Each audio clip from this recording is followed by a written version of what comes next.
is all that MVC blind communication, right? Target action and delegation and all that stuff. Okay, so that's that.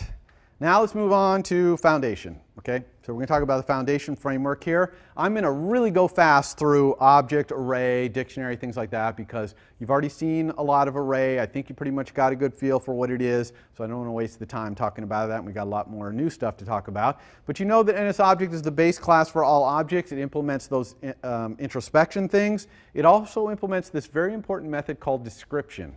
Okay, so description, it just returns an NS string, and it's supposed to return a string that describes this object. Okay, when do we ever use this? Two places. One, NSLog. When we're debugging, we like to NSLog %@, and when we do %@, the matching object gets sent description, and that's what gets sent out. Now, NSString implements a description by returning self. Okay. NSObject implements description very badly. It returns like the pointer, a string with the pointer in it or something. Description becomes valuable when you implement it in your own classes. So you could imagine implementing in playing card, or even in card, you could implement description that would return self.contents, right?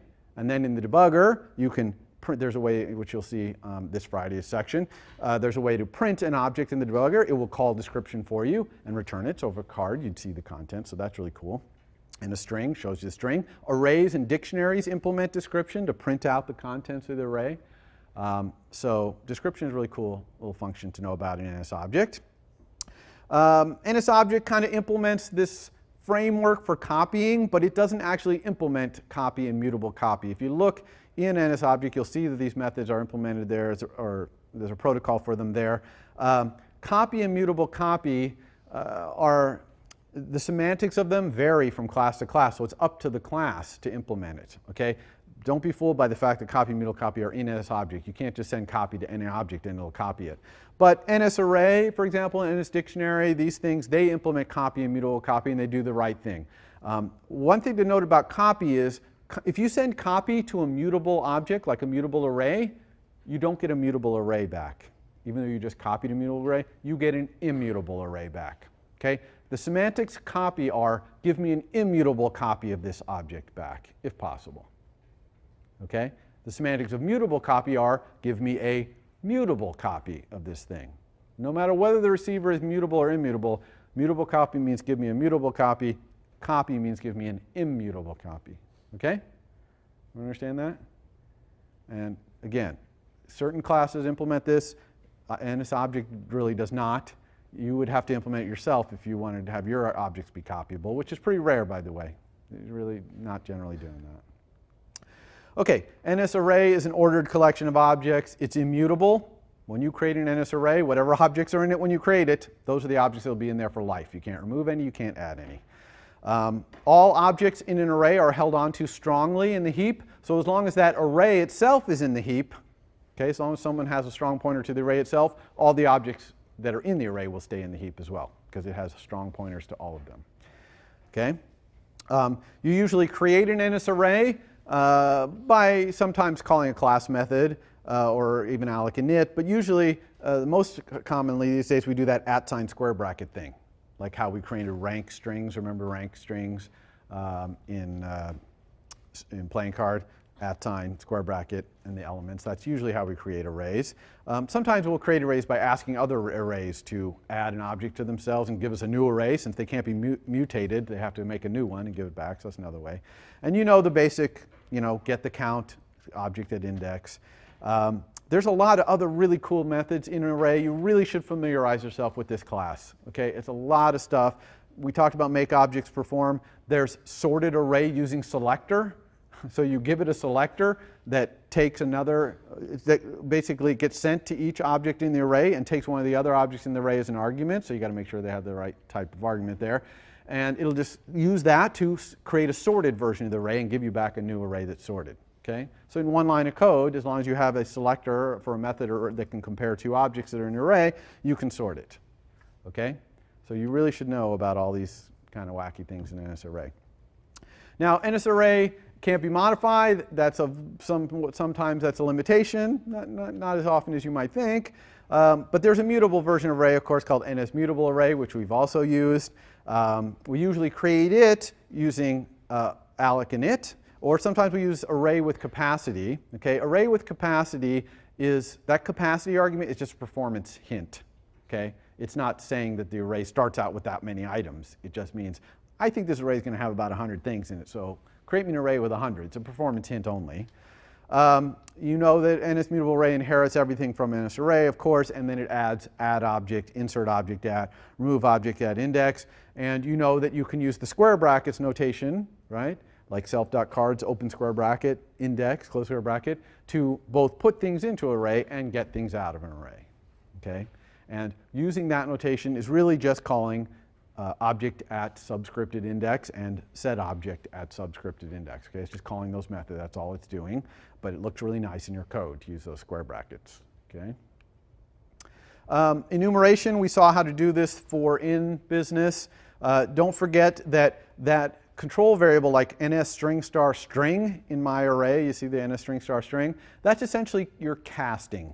Okay? You're casting whatever comes out of that array to be an ns string. You're telling the compiler, I know that what's in that array is strings. Now, if you don't know what's in there, you could say, or if it's a mixed things, you could say for id obj in my array. Then the iteration variable will be an obj, and you'll likely want to use introspection to find out what the thing you got back is each time around the loop. Make sense? Okay. Next, NSNumber. All right, NSNumber is a class that is used to wrap primitive types like integers, floats, doubles, bools, things like that. And why do you want to wrap them? Usually because you want to put them in an array or a dictionary. Okay. So you can't put an int into an array. You need to have an NSNumber object. You can create them with class methods like number with int. That's a class number in a class method in NSNumber. Or you can use @ parentheses. Okay, so we've already saw @ square bracket for arrays. There's also @ parentheses, or even just @ number if you want to create a number. So you could say @3, you could also say @3.2, and that would create an NS number that would contain that primitive type. If you put the parentheses, then you can put things inside like calls to methods that return a primitive type, or enums, or anything you want in there. Any expression that evaluates to a primitive type can be put inside of parentheses. You can say @ parentheses, and it will create an NS number with the result. Okay? Everybody understand that syntax? Okay, so other languages kind of have this auto-boxing kind of stuff in there. NS value, I'm not going to talk too much about it. It's essentially a way to encapsulate more complicated types than primitive types. So structs, basically, C structs. And NS value knows how to wrap up a few different kinds of structs that are in iOS, and you can go look at the documentation to see which ones. One thing I'm going to give you a little tip right here. Okay? Sometimes a good way to wrap up a struct is to turn it into a string. Then you can put it in the array as a string. It's nice because you print it out in the debugger and you can see it really nicely. And then there's ways to turn things from strings back into C structs. So there are C functions in iOS that turn most of the structs in iOS into strings. And then other C functions that turn the strings back into the structs. So NS value, I think most of the time you can use strings. It's probably more efficient to store something as an NS value, but again, don't over-optimize. If turning it into a string is just as performant in the case you're using it, it's nice because it's a string and it's easy to look at. Okay? NS data is another foundation class, just a bag of bits. And we're going to be using NS data. We'll talk about it more when we get to that, but it's just basically a certain count of bytes. That's what NS data is. NS date is a date. Right? It has some internal representation. It's probably the Unix representation, like the number of seconds since 1970 or whatever it is. One thing to think about with NS dates, if you're going to put a date in your UI, you got to know what you're doing. Okay? Why is that? That's because dates vary dramatically all around the world. And I'm not just talking about in French, you know, the month names are different, but, you know, the order of whether the month comes first or the date comes first varies. Some places on Earth, some locales don't even use the same calendar as we use, okay? So there is an enormous amount of infrastructure in iOS for dealing with this. Classes like NS calendar and date formatter and things like that. If you're going to put dates in your UI, familiarize yourself with all that. I don't have time to go over it all in lecture, unfortunately, but you just need to know that there's something you need to know. You can't just say NS date description and put it in the UI, okay? Dates are a little bit complicated. There's NS set, which a set is an unordered collection of objects. So the objects are unique, okay? So you put the same object in there twice, it only goes in there once.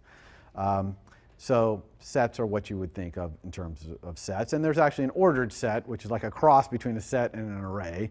And you can look those up. You're not going to need those probably. Well, you might need set. Set is nice because you can do things if you have. Set is very good at telling you whether something's in the set, whereas an array, it's not quite. If you had an array of 1,000 things, the array might have to do some binary searching, or, well, I guess it can't even binary search because it doesn't know the order. So it's got to look around in there. It's hard for it to find things. But a set is probably hashed and high efficiency. It can tell you, if you have a set of 10,000 objects and you ask it, is this object in there? It can probably tell you really efficiently. Okay, so there are some values sometimes for set versus array. Okay, dictionary. This is the second most important collection class behind array, probably. It's an immutable collection of key value pairs. It's like a hash table. Okay? All the keys and values are held onto strongly. Okay? So if they're in there as a key or a value, then they're in the heap, and they stay in there as long as the dictionary stays in the heap. The keys and values obviously are both objects. We'll talk about what the key has to do to be a key in a second here. You usually create immutable NS dictionaries using another @ syntax called @ curly brace. Okay, so it's @ curly brace, key colon value, comma, key colon value, comma, key colon value, end curly brace. Okay, so this is kind of like the @ square brackets for arrays, or the @ parentheses for NS numbers. This is NS Dictionaries version of that. You look up things inside a dictionary. You can obviously do object for key. That's a nice method for looking a value up by key. But you can also use square brackets that looks kind of like looking up in an array. So if I had that colors dictionary that's showing right there, and I had a string like that was either green or blue or red, and I wanted to look it up, I can just say colors, open square bracket, the color string. And it'll look up that string. It would return nil if there's no such key in there. And it will return the value, the actual UI color. We're going to talk about UI colors in a couple of slides. Okay? So this is also really cool UI, or syntax rather, for accessing stuff. These @ square brackets, @ curly brace, @ parentheses, big improvement to Objective-C. Of course, you can see how many objects in there. You can do object for key to get it. Key has to implement hash and is equal. Right? It's a hash table. You have to be able to hash the key so you can have an efficient lookup. But then two things might hash to the same thing, so you have to have is equal, determine whether two objects that hash to the same thing are actually equal. NS object implements this very poorly. Okay? So you would never use a generic object or some subclass of object that you've created. You would never use it as a key. It's probably going to do pointer hashing, so it would only do it if your objects are always unique in the heap. There's never two objects that are the same that have different pointers. Strings are excellent keys in NS dictionaries, and so I would say strings are the key in a dictionary 90% of the time. Okay? They're very good. They hash really well. They're very fast to do is equal, etc. Okay? Of course, immutable, again, we'd like to sometimes add things to our dictionaries. So we have a mutable version, NS Mutable Dictionary, usually create it with alloc init. It has all the things of a dictionary, plus it has set object for key. That adds a key value pair. And you can remove objects, add entries from another dictionary, et cetera, et cetera. Looping through a dictionary looks like this. You do for ID key in the dictionary. So basically, when you do for in on a dictionary, you're looping through the keys. Okay? Now, of course, inside, it's really easy to just say value equals object for key, and say, or even use the square brackets notation to get the value. So you're kind of looping through the values too. As long as your hashing is efficient, which it is if they're strings. This is things. It is possible to get to ask a dictionary, give me all your values as an array. And then you could for in